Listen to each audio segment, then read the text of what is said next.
Hello fellow woodturners, my name is Doug Brinks. You're probably watching this video because you possibly purchased one of my Halloween systems and you're looking for setup and use, how to set up and install it and use it. So let's run through some of these finer points. With my system in the box, there's probably just two things. There's a camera, which is at the end of this cord. It's not a very big camera, but it's a CCD camera, and then the monitor. The monitor, if you plug it in, it should just come on. So the camera has a telephone jack on it that you can just plug in here, and there's the camera. So that's what it looks like. It's a 1/3 CCD camera. It's they say 1080p, but it's more like 960. So, but it's pretty good resolution. So it does the job very well. This is a 10-inch monitor. My older systems were all, well, I started at 8-inch monitors because that was all available, and then went to 9. And every once in a while I can finally bump up, and now there's 10 inches available for a pretty good price. So I now do 10-inch monitors. Which is a very nice size. So they don't all look exactly like this because a lot of them are one-offs. I buy them off eBay where I can get them. So, but right now they're all 10-inch monitors. So so let's go through the setup on this. A lot of people, when they get their cameras, they think the best place to put it is up here on the headstock, which you can do that if you want. Personally, I don't recommend putting it on the headstock, and there's a couple of good reasons for that. The one reason is you're back here working. You're working from back here, and if you have it up there, that means you have to drape your cable somehow to the front safely.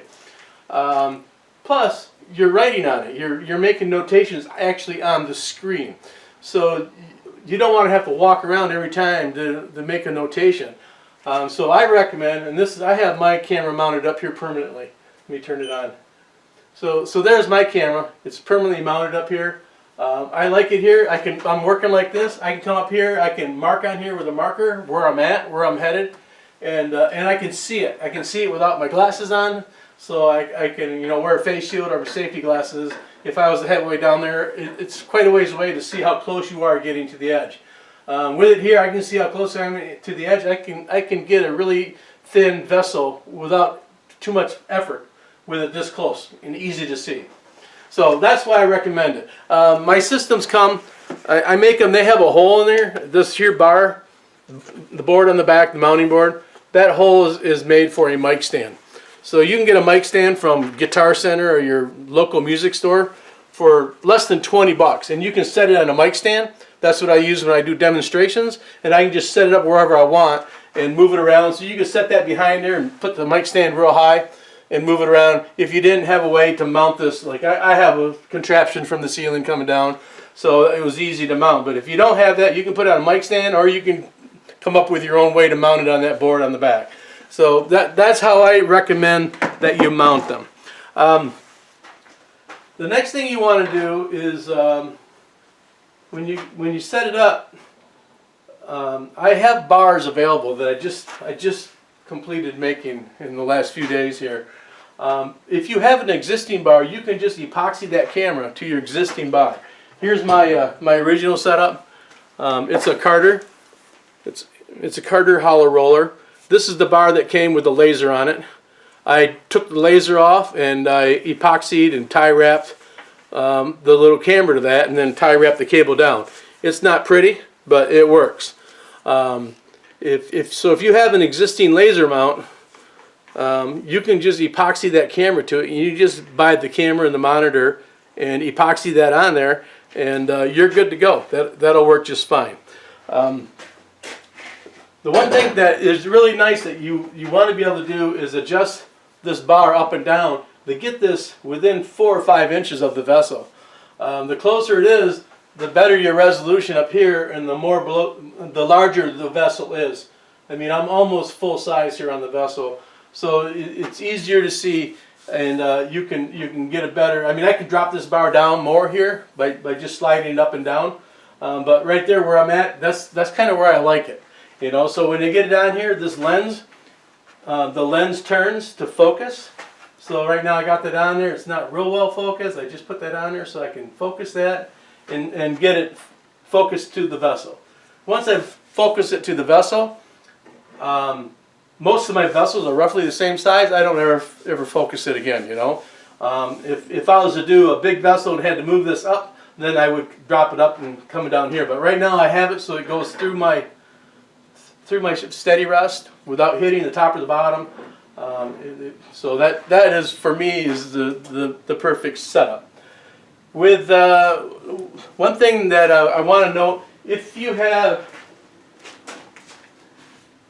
a Jameson hollowing system with this bar on it, I would recommend that you shorten this bar to the shortest you think you could stand to have it.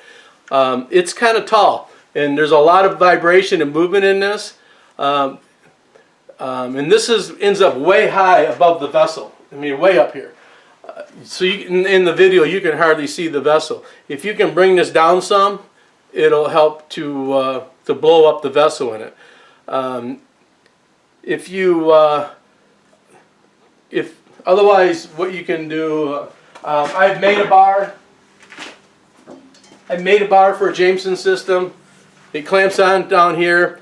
This bar will slide up and down, so you can bring this in just like I'm doing here to right above the vessel.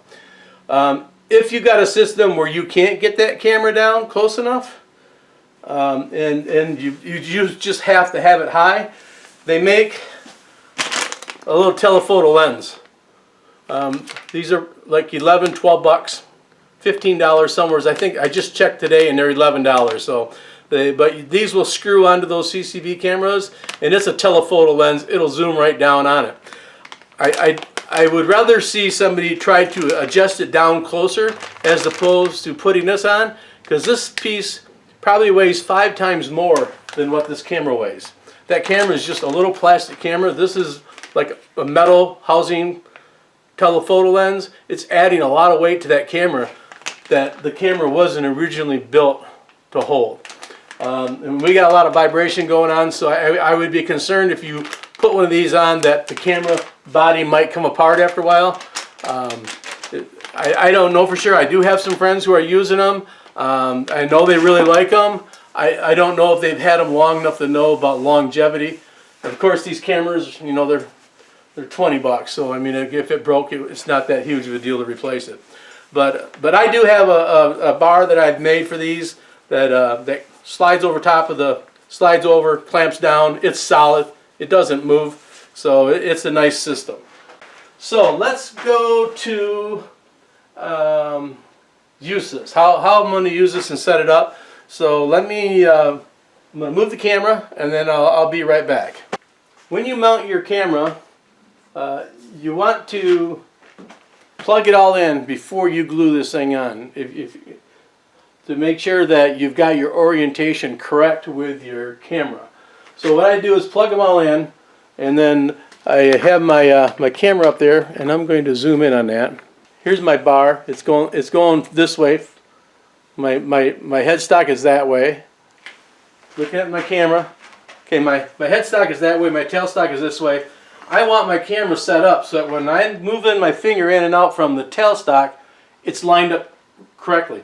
And you'll have to flip it around until it lines up that way. And then that would be your orientation. And then what you want to do is get your cutter head somewhere in the center of the screen. It doesn't have to be perfectly centered, but you don't want it way down here because you want to be able to see outside. You kind of want to just get that glued on there and centered. So once it's centered, then you're good to go. Glue that thing on there. I epoxy this one on and let that dry. So I have that's a teardrop cutter on there that I get from AZ Carbide. What I do is when I'm going to zoom in a little more here. Okay, so now you're looking at my screen. And you can see right there, it's going inside the vessel and it kind of disappears because you can't see it. So what I do is I take a piece of packing tape and I'm going to put that over top where the cutter is on the screen. So you can see that I'm putting some packing tape on there. Now I can take my marker, and this is one reason why you want your camera down by the tailstock end, because this is kind of where you're standing, this is where you're working. So now I'm going to move this out of the side so I can see where that's at. Now I'm going to outline my cutter with a magic marker. And I'm going to swing around and get some of this post too. Because sometimes when you're in a deep vessel, you're getting around a corner and you can't figure out why.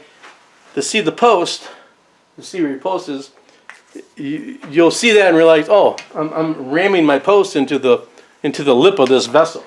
So it gives you some perspective on your angle of your cutter and the post inside. So now that I've outlined that, now when I go inside the vessel, I can see where my cutter's at. This vessel I drilled out 1.5 inch hole to the bottom. So, but I can see where I'm at. So now what I will do, I'm going to zoom in just a little more on that. Zoom in. So now you can see where I'm at in the vessel. And right now I've turned this vessel, that is probably a little over 1/4 inch right there. From here to my from here to that cutter bit, it's about 1/4 inch or a little more. So what I'm going to do is I'm going to get this down to the thickness I want my vessel to be here. And then I'm going to mark it where it's at. So let's turn this on. Let's get this out of the way.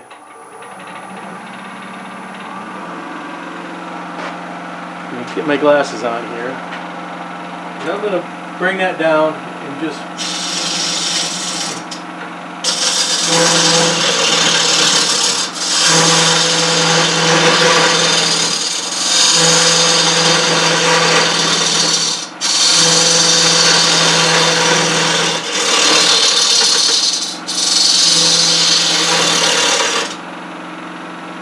okay, now, and if I put something black under there, you'll probably be able to see a little better.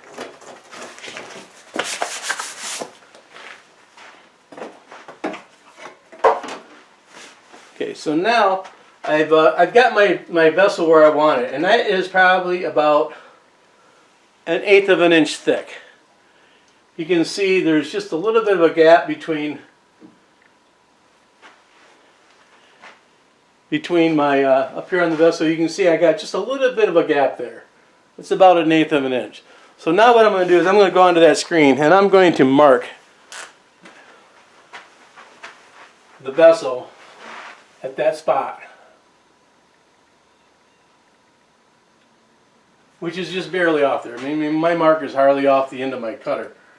But you can see there's a second mark now. It's kind of blurry, but the bottom edge of that mark is the outside of my vessel. So you can see right there I'm at 1/8 inch all the way up to that point. And then when I get around here, suddenly it gets really thick. Now I'm up there, I'm 1 inch thick now. So from here now, what I'll always do is I'll work all the way to the bottom of this edge, keeping that mark on the edge of my vessel, and that'll give me that same distance that I have at the top here, all the way to the bottom. So what I'm going to do now, I think I've covered my use, how I do this, how I set it up and all that. I'm going to sharpen my cutters, and then I'm going to hollow this thing all the way out. I'm going to record it, and at the end of this video I will take this vessel, part it off, and I'll cut it in half with the bandsaw to see how even it cut it to the top to the bottom. So let me sharpen things up, and then I'll come back and we'll hollow this thing out. All right, got my camera set up. I got my hollowing set up. My marks are up there on my outside edge. So I'm going to run that mark right down this whole edge, and then when I get to the bottom, I'm not going to be too concerned with that because I'm not saving this. I'm going to cut this in half when we're done so we can see what it looks like. See how even that did follow the line. So let me get this started here.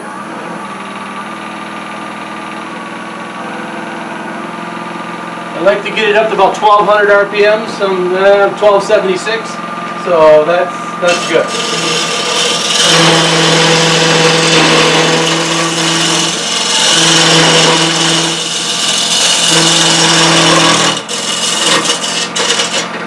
I suppose my head was in the way.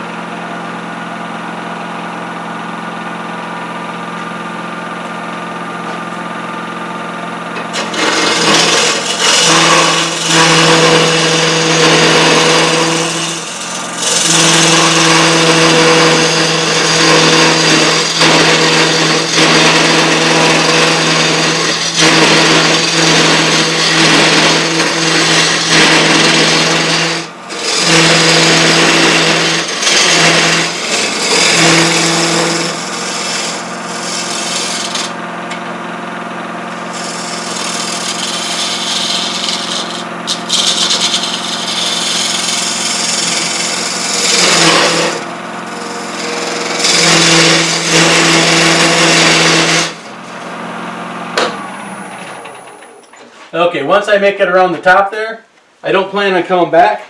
I'm going to adjust my tool rest here to get a little closer to the vessel. So let's get this right there.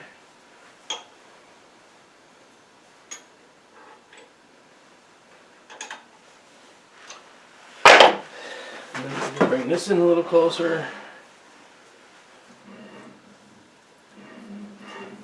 Blow this thing out.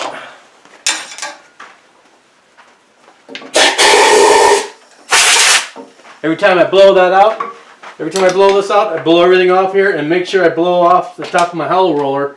Otherwise, those chips end up inside the roller and you find suddenly you're not working so smoothly. So when I blow that out, I blow everything out. So now now we can go on and start moving towards the bottom.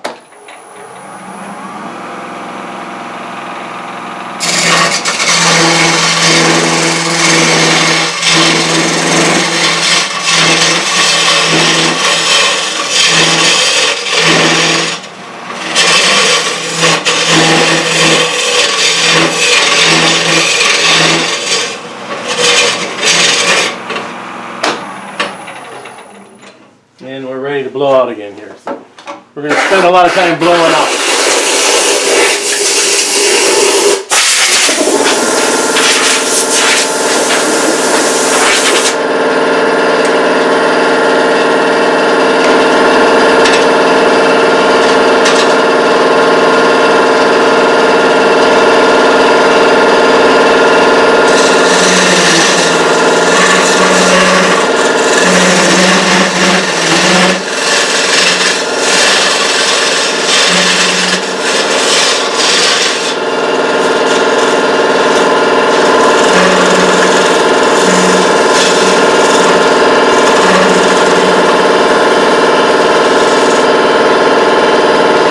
So yeah, I'm trying to get in around the corner here, and my bit's kind of going the wrong way.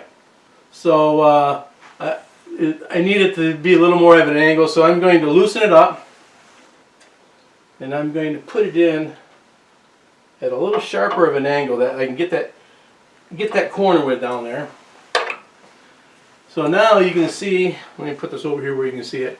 You can see that there's where my bit used to be, now it's there. So I need to take my tape off, and I need to reposition my tape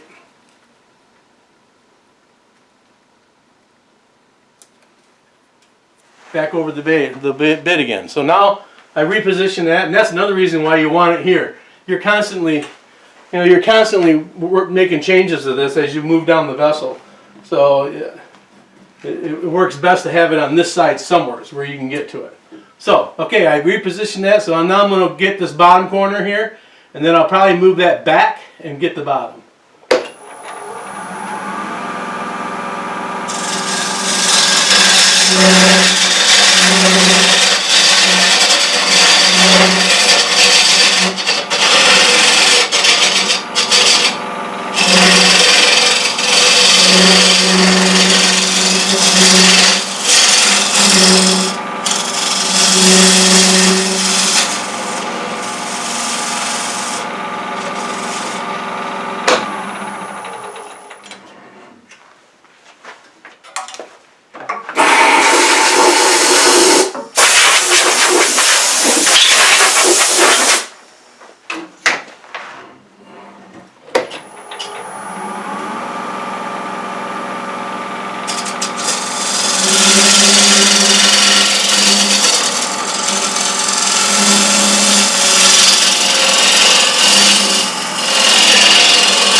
up with chips fast in there.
I think we can get through the rest of it without the compressor running there.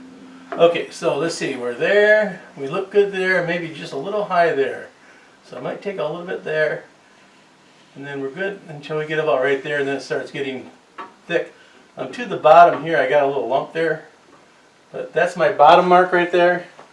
So, and that's right here on my vessel, the outside of the vessel, which I didn't plan on going any farther than that because I'm not going to finish this vessel, so I'm just going to see if I can get that lump out of there, and then we'll clean it up.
When you're this close, it's light touches, you know, just a light touch.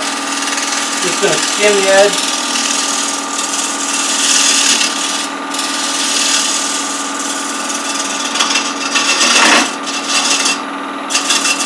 I don't have my hollow roller adjusted quite right.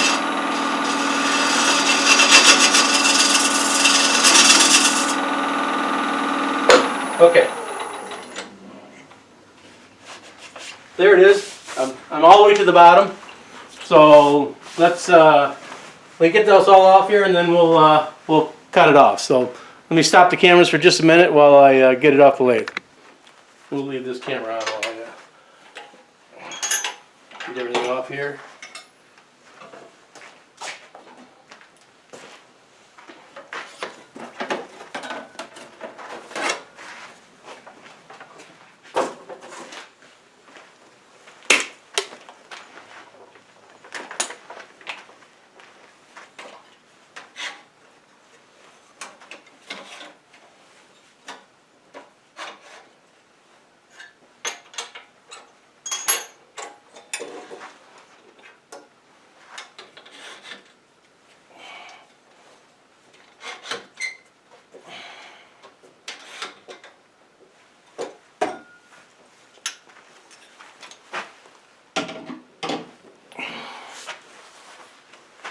that up there, and so here's our vessel.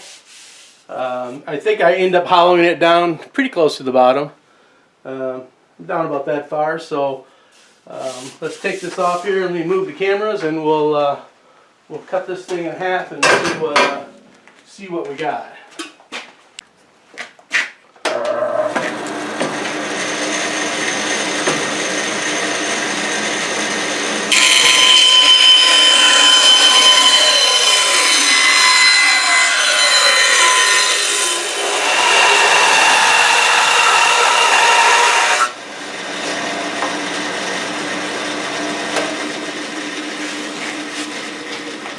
So there's my vessel cut in half.